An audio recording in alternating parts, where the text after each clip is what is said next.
Bismillahirrahmanirrahim. Assalamu alaikum wa rahmatullahi ta'ala wa barakatuh.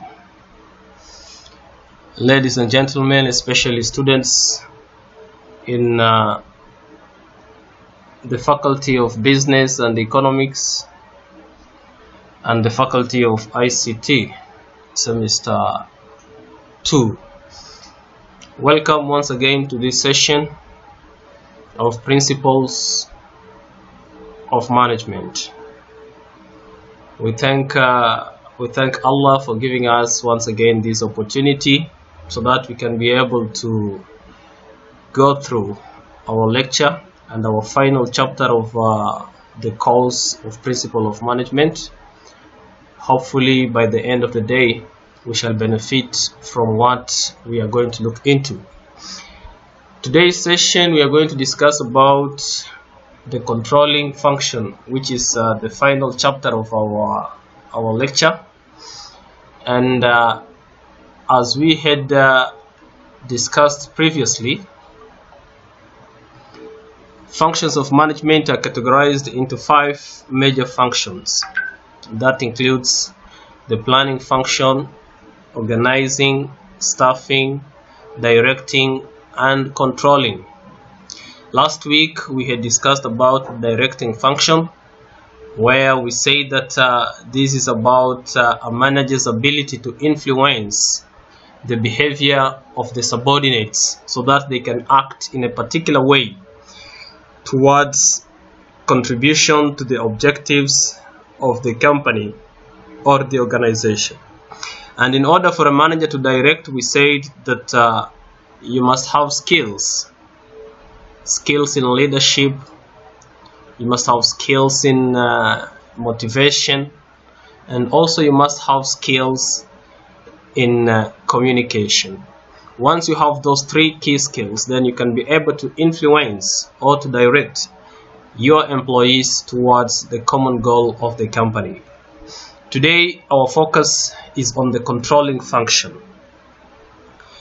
And when we talk about the controlling function, actually it is one of the most important functions of management, and it's the final function, the last function of management. To control it means that you have set everything in place and you are thereby going to make sure to ensure that everything that is being done in the correct way. Controlling is considered last because it affects and is affected by other 4 functions, not because it is any less important. You have to understand that it is the last function of management. Why is it the last function? Because it affects or is affected by the other 4 functions of management. A combination of well-planned objectives, strong organization, capable direction, and motivation has little probability of success unless there exists an adequate system of control. Meaning that in order for you to actually control, you must make sure that first of all you have set everything in place. You must have your strong organization in place. You must have capability of directing the employees' behaviors, and also the ability of motivating your employees. All these will be of little success unless you have an adequate system of control.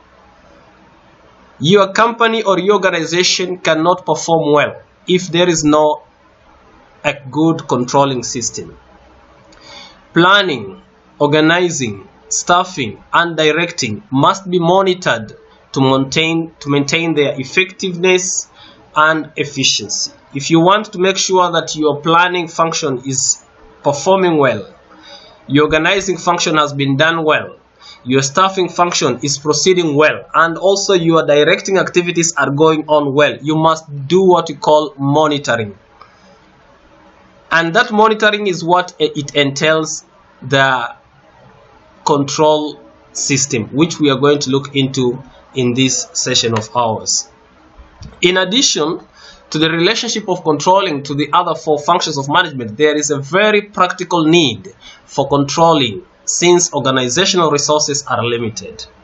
We have to understand that in an organization there are always never sufficient resources. Resources are always limited. They are always few, not enough in an organization.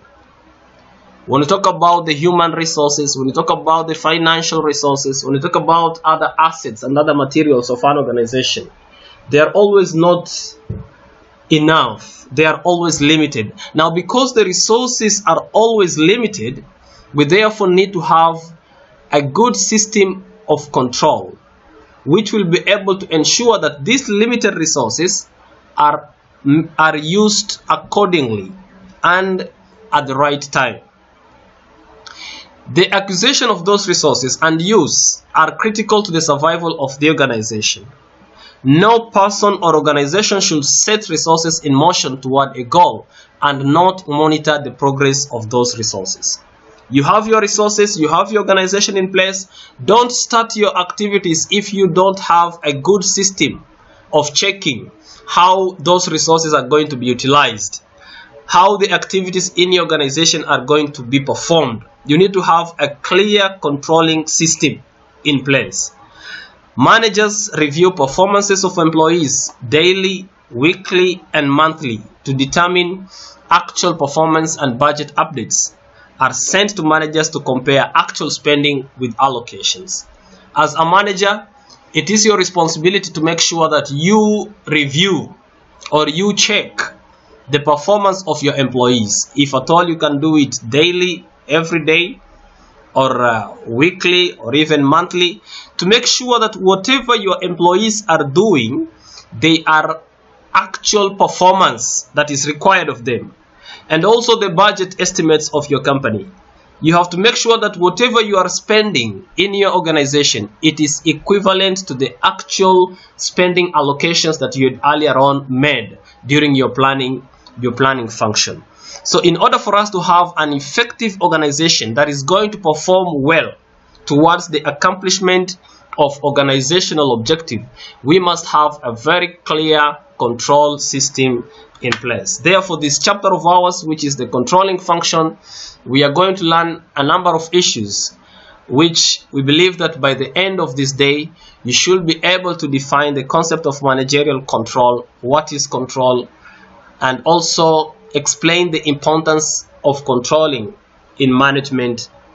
You must also be able to state the necessary conditions for effective control and also describe the steps of controlling. That is what we hope to achieve by the end of this session of ours, if Allah say, inshallah. So just to define controlling, the meaning of the word control according to management, as we are learning, the purpose of controlling is to determine whether people and the various parts of an organization are on target, achieving the progress towards their objectives that they planned to achieve. That is the main purpose of controlling. To make sure that people, whatever they are doing and whatever an organization is doing, it is on target, and making sure that we don't go astray, we don't go another direction, to make sure that we go towards the direction that which we had set during the planning function, and making sure that we achieve the progress towards that particular objective that which we had planned for. That's the main purpose of controlling. Planning function chooses goals and maps out the necessary strategy and tactics, as we had learned previously during the planning function. This is where you set your goal, ujedo, and also you determine the necessary strategies that you are going to use and tactics so that you can be able to achieve the goal that you had chosen. However, the controlling function attempts to prevent failure and to promote success by providing the means to monitor the performance of individuals, departments, divisions, and the entire organization. So this function of controlling, it is going to help you to make sure that you are not going to be a failure. Remember, we had discussed during the planning function that if you fail to plan, you are planning to fail. Meaning that if you do not plan in your organization, then you're most likely to waste resources, you're most likely to have no clear direction, and you are most likely to fail in your company or in your organization. So in order to make sure that you do not fail, in order to make sure that your planning function is going to be conducted well, you need to have controlling function. You need to have a very clear controlling system in place. Why? Because this system is going to prevent failure, and it is going to promote success in your company or in your organization. What is the meaning of management control? Management control is a systematic effort to set performance standards with planning objectives. That's the first thing that which it does. To design information feedback systems, to compare actual performance with those predetermined standards, to determine whether there are any deviations and to measure their significance, and to take any action required to assure that all organizational resources are being used in the most effective and efficient way possible in achieving organizational objectives. This is what we imply by the management control. It is a systematic effort, not just a one-time thing that you wake up in the morning, I'm going to control workers in my company, without a clear plan. You also have to plan for it. And that's where we are saying it is a systematic effort, a step-by-step effort, which first you are going to set performance standards. That's the first thing that you do. After you set the performance standards, the next thing you're going to do, you are going to design information feedback systems. This information feedback system is going to show you whether people are doing their work according to the set performance standard or not. Then you are also going to compare actual performance with those predetermined standards. That's what it does. After you have set the performance standards, you have clearly designed your information feedback system, then now you look at what your employees are doing. Are they doing according to the standard that you had set? That's now you do what you call comparison. You are going to compare actual performance with those predetermined standards. Also, it is concerned with to determine whether there are any deviations and to measure their significance. Through this management control, also you are going to check if at all people are not doing their work correctly, if at all people are going against the planned activities, and also to take any action required to assure that all organizational resources are being used in the most effective and efficient way possible in achieving organizational objectives. In case you come across an employee who is not performing his work accordingly, what do? You have to take the necessary action, any action required in order to control or in order to bring that particular employee to the right direction. If somebody is going musuk masuk, is going another direction, as a manager, it's your responsibility to set a clear control system which will check that employee and tell that employee, no, this is not the way, come back, this is the right way we have to follow according to what we had previously planned in the planning function. So in case you come across any deviation or any person who is going against the organizational plans, what do? You have to control. You have to make sure that you take the necessary action and correct that person and bring that person back to the required line. So controlling as a management function, it is a process of monitoring performance and taking action to ensure desired results. That is what we refer to as controlling in management. You are going to check to monitor the performance of your employees and take the necessary actions in order to actually control their behaviors and finally ensure that you achieve the desired results. Controlling, it sees to it that the right things happen in the right way and at the right time. That's what it ensures.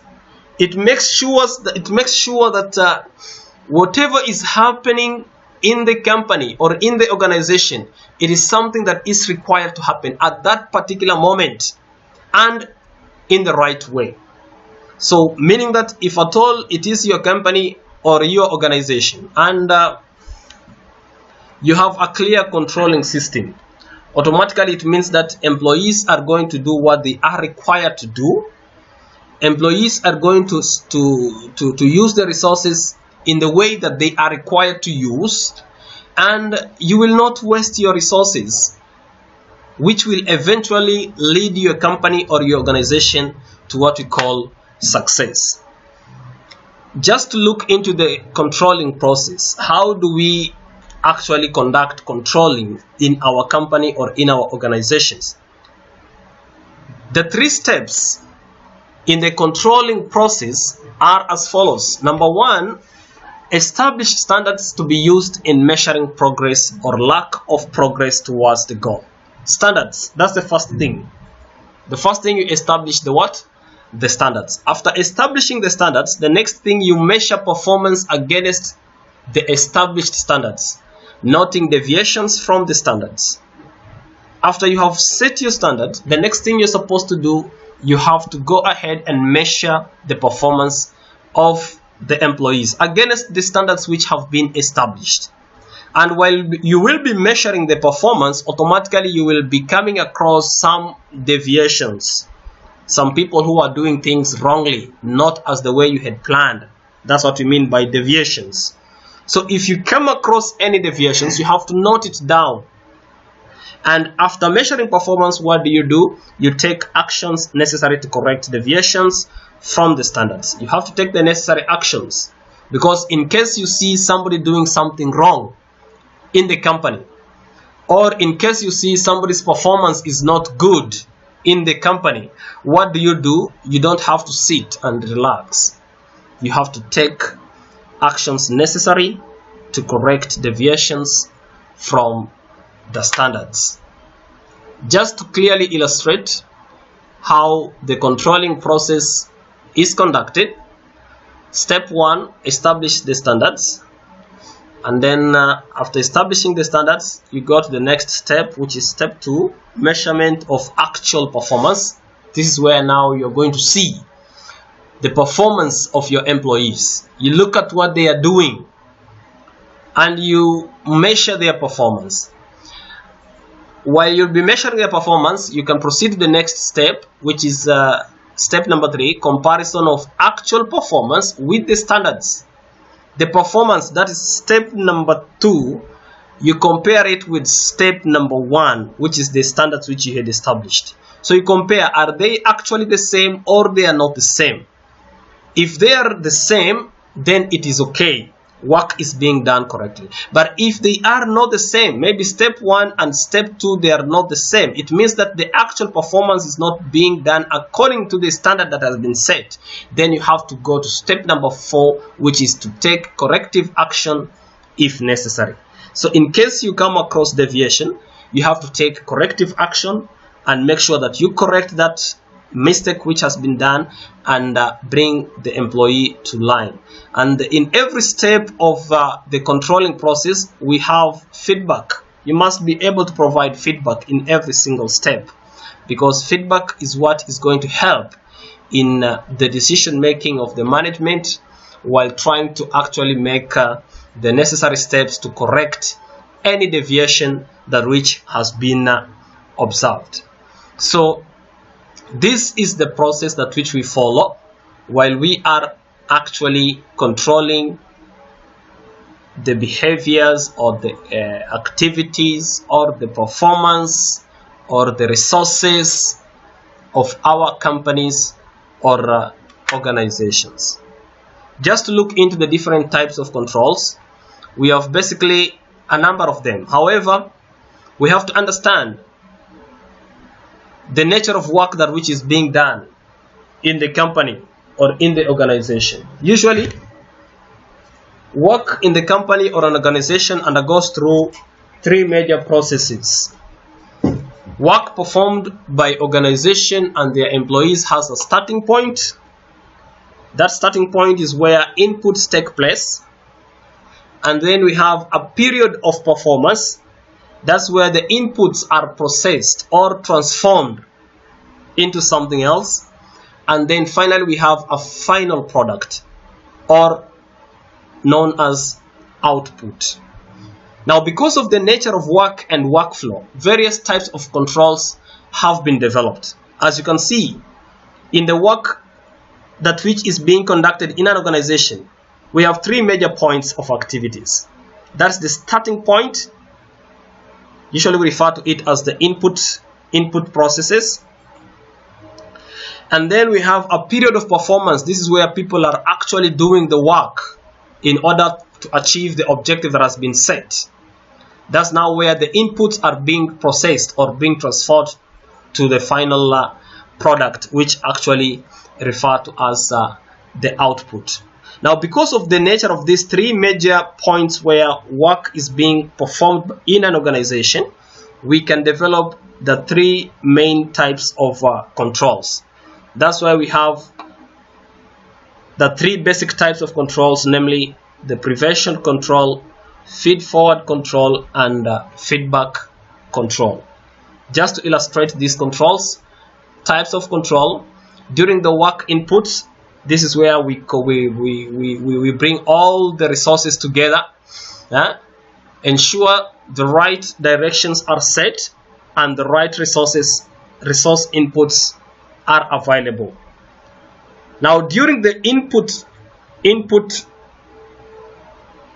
activities, this is where we can have the prevention control. This is one type of control that we are going to look into. And the main purpose of the prevention control is to solve problems before they occur. Before any problem happens, you have to do something so that it does not occur or it does not happen. So the prevention control, which actually takes place during the inputs step, is used to solve the problems before they occur. And in order to do that, you have to ensure that the right direction is set, and you have to make sure that the right resources are available in the company or in the organization. Now, after input, the inputs are taken through the process. This process here, which is the process of transformation, changing the input into something else, into the output. Now, during this process here, now this is where the actual work is being done by the organization or by the employees or by the workers. This is where the resources are being utilized or being used in order to get the final output. Now, during this work process, we can have another type of control that we refer to as the feed-forward control. This feed-forward control, it is there to solve problems while they are occurring, because here now people are doing the jobs, they are performing their tasks. So you look at what somebody is doing, and if you come across any problem, you immediately try to solve that particular problem. This type of control, during this process here, you have to make sure that you ensure that the right things are being done as part of workflow operations, making sure that people are doing their job correctly. And then this will take you through the final step, which is the feedback control, which is at the work outputs. Here, ensure that the final results are up to the desired standards. During this particular step here, the type of control we have is the feedback control, which actually solves problems after they occur.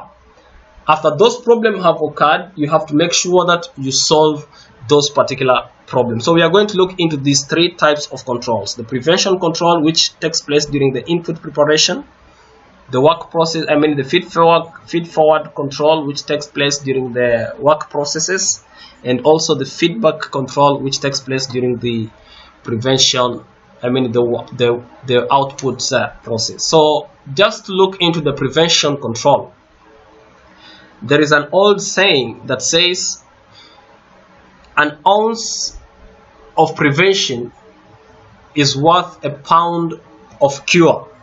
This old maxim is certainly true when a business security or your own is involved. Better to prevent trouble than have to deal with its related problems. Another statement, it says, prevention is better than cure. So prevention controls focus on establishing conditions that will make it difficult or impossible for deviations from norms to occur. This will prevent any problem or will prevent any error from happening once the work begins. For example, locks, door lock, the one which we use in our doors, and even bars on windows, safety equipments, safety procedures, and even budgets. All these are attempts to prevent problems, because when you put a lock on your door, it means that you are preventing future problem. You are preventing somebody from entering your door or your room without permission. When you put bars on your window, you are solving a problem of somebody falling out of your room through the window. Or any safety equipment, for example, firefighters, you are preventing fire from destroying goods in your business. And even having safety procedures, you are preventing accidents from happening. And even having a budget, it means that you are trying to ensure that you spend your money accordingly. So, in order to make sure that your prevention control is effective in place, you have to make sure that you put all the necessary steps in place so that a problem does not happen in the future. One example of prevention control is the development of companies of job descriptions and job specifications. Yeah, this is an example of prevention control. Job descriptions. Because when you develop job description for your employees, it means that it will be very clear. Every employee will have his or her own job description, meaning that it will be difficult for this person to get out of or to do something that is not related to the job that has been given to him or her. And also having clear job specifications to your employees is also another important control mechanism, because you will be clearly explaining to your employees what is required of them in order for them to undertake or to do a particular job. Another example of a prevention control is the implementation of induction and orientation programs by organization. Induction and orientation programs. These ones here are normally given to the newly employed personnel. When you employ somebody new to your company or your organization, you have to conduct induction and orientation program. This means that you will familiarize or you will show the employee the different activities being conducted in the company, what the company's history is all about, the products, services, the physical location of different departments of the company, the environment of the company. You see, the employee will be used to this environment. Even if he is new, once he is given this induction and orientation program, he will be availed with information necessary for him to start his or her job effectively. And therefore, you'll be controlling this person or trying to make this person not to make a problem sometimes in the future. So these are very good examples of prevention control in an organization, meaning that before somebody starts the work or before work is conducted, what do you have to do? You have to make sure that you describe everything properly. Give somebody a job, tell the person what his job is all about and what his job is not all about, so that the person will know the scope of his work, what he is going to do and what he is not going to do. So all this can be explained very well once we have what we call an employment contract, so that a person will understand about all his duties and responsibility. The second type of control is the feed-forward controls. Prevention controls focus on establishing conditions that will make it difficult or impossible for deviations to occur and are therefore generally placed at the start of the process. They are at the beginning. Feed-forward controls, however, they are future. They are processes. They are in the process controls.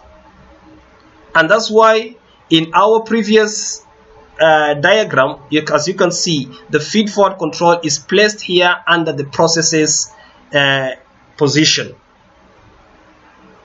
Now, feed-forward controls are often called steering controls. Why they are called steering controls? Because they allow people to act on process while it is proceeding, not after it is completed. Corrections and adjustments can be made as the need arises. That is why they are called steering controls. Meaning that as somebody is doing something, you are going to check what that person is doing.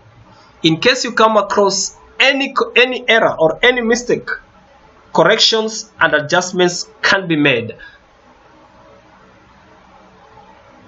So under these feed-forward controls, we can have two main kinds of devices that can be utilized.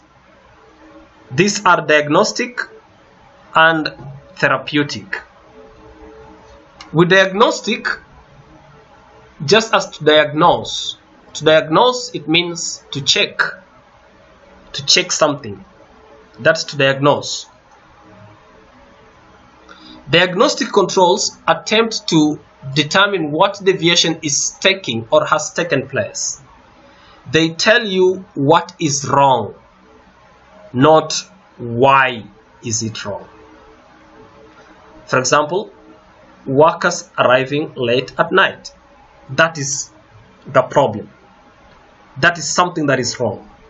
So the diagnostic control, they are only going to be used to analyze the errors or the problems or the mistakes that are happening in the company or in the organization as work is being conducted.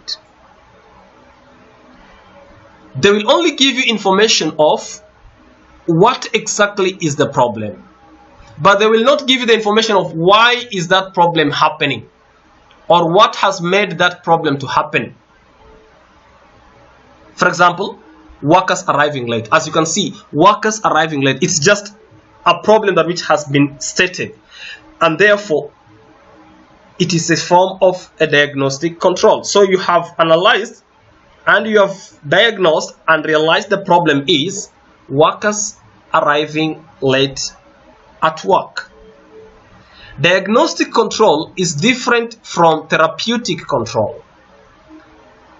Therapeutic controls sense both the what and the why, and then they take corrective actions. This is different from diagnostic, which only they tell us what is wrong and not why. But with the therapeutic, they are going to tell us what is wrong, why is it wrong, and what actions should be taken to solve that particular problem.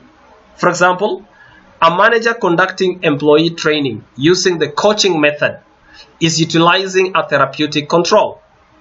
When the trainee is performing the task, the manager is on the scene, observing if any deviations from the intended processes take place. If a deviation occurs, the manager observes it, diagnoses the reason for the incorrect technique, and corrects the deviation. The control and correction take place during the process, not 2 days or 3 days or 10 days after it has occurred. Immediately while somebody is doing something, you control it. You are a manager and you are conducting training using coaching method. By coaching, it means that you are going to be there together with the trainee. You as the trainer, you look at what the trainee is doing. And if that trainee is going to make any mistake, automatically you correct it at the same time. You don't wait again after some 10 days or 2 days and tell the person, oh, the other day you made a mistake, therefore it was not supposed to be like that, it was supposed to be like this. No, you don't wait. Immediately when you see a mistake happening, you correct it at the same time. So that is what we call the therapeutic control. As you can see, it provides us with what exactly is the problem, why the problem has occurred, and also you take the corrective action when actually necessary. Then the third type of control we have is the feedback control. With the feedback control, we say that these are post-action controls and focus on the end result of the process. The information derived is not used for corrective action on a project because it has been completed. The feedback control provides information for a manager to examine and apply to future activities that are similar to the present one. The purpose is to help prevent mistake in the future. That is the feedback control. The purpose of the feedback control is to prevent mistake from happening sometime in the future, and that's why it is placed at the end, as you can see in the work outputs.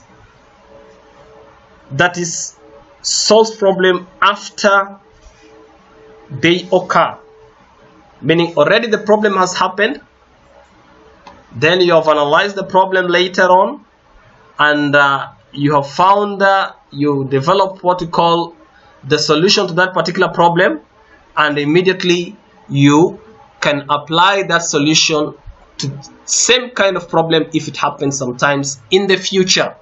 That's why we say that the purpose is to help prevent mistakes from happening in the future. A very good example we have is, for example, at the end of the year, a manager should carefully review the analysis of the budget control report.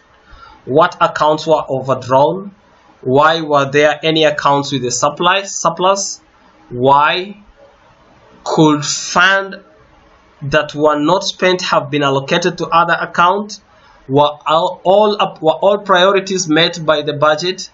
At this time, you see, the manager cannot modify budget expenditures or allocations for the previous year because already it has happened.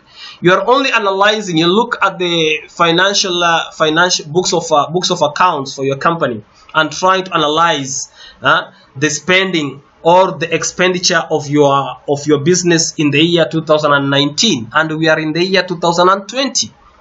You see, you cannot solve a problem because already it has happened in 2019. So the only thing you can do is you can use the information that you are going to analyze now to solve such kind of a problem from happening in the future, because already that problem has happened. You can't solve it now. Only you can solve it if at all it is to happen sometime in the future. So that's why we say that this information can provide a head start as the manager develops the budget plans for the upcoming year, because already the previous year has actually ended. So those are the three types of controls that we have. Basically, we have what we call the prevention control, which actually solves problems before they occur, and also we have what we call feed-forward controls, which actually solve problems while they are occurring or while they are happening. As somebody is doing the work, you check any errors that are made. And also we have the feedback control, which solves the problem after they have already occurred. So just to go through the characteristics of control, controls may have many different characteristics, but the most important ones are acceptance by members of the organization. Any control system that you are going to use, it must be acceptable by every member of the organization. And it must also focus on critical control points, not just on everything that is being done, but on the most important points of activities that which will help in achieving the objectives of the company. Also, your control system must be economically visible. That is economic feasibility. Don't develop a control system which is going to be very expensive, which is going to cost the company a lot of money, and maybe your profit is less. It must be a system which actually can be performed according to your budget. Also, it must be an accurate system, and also timeliness. It must be a system which will be conducted on time. That is, whenever you control, or whenever you check the performance of your employees, make sure that you provide feedback at the same time. Don't wait after a long period of time to provide the feedback. And also, the system, it must be ease of understanding. Let everybody understand what the system, how it operates, and the aspects which are related to it. How do you make your control system effective? Controls are effective as long as they do what they are intended for, as long as they provide you with the information you need. For example, to prevent deviations from happening, diagnose deviations, treat deviations, or provide information for future planning. If at all it is what you call it is, if at all it is a feedback control, that is to provide you information for future planning, let it make sure that it provides you with that particular information. If it is the feed-forward control, that is actually to diagnose deviation and also try to treat or to correct the deviations. Make sure that you actually do it as it is happening. And if it's about the prevention control, then make sure that it actually helps you in preventing the problems from happening. Also, your control system will be effective as long as they do not create organizational problems that result in cost greater than the benefit of the control devices. That is why when we were talking about the characteristics of a control system, we talked about the economic feasibility. That is, make sure that you develop something which will be beneficial to the company, not something which is going to be more expensive and then create problems to your company, which actually will later on lead your company to being bankruptcy. So that brings us to the end of this session of the controlling function. Review questions are there. You can go through them during your free time and make sure that actually you prepare answers to this kind of question. What is the basic difference between controlling and other managerial functions? Look at the differences and relate the controlling function to the other functions of management, which we have looked into. Define controlling in your own words. All elements of planning are standards. Do you agree? What is the difference between managerial and technical standards? Explain the concepts of preventive feed-forward and feedback controls. Those are the types of controls. What are the differences? Identify and explain the characteristics of controls, and also how can organizations make control effective. And finally, identify the basic principle of controlling. That brings us to the end of the session. Wishing you all the best throughout this moment, and may Allah guide you throughout your learning process. This brings us to the end of principles of management.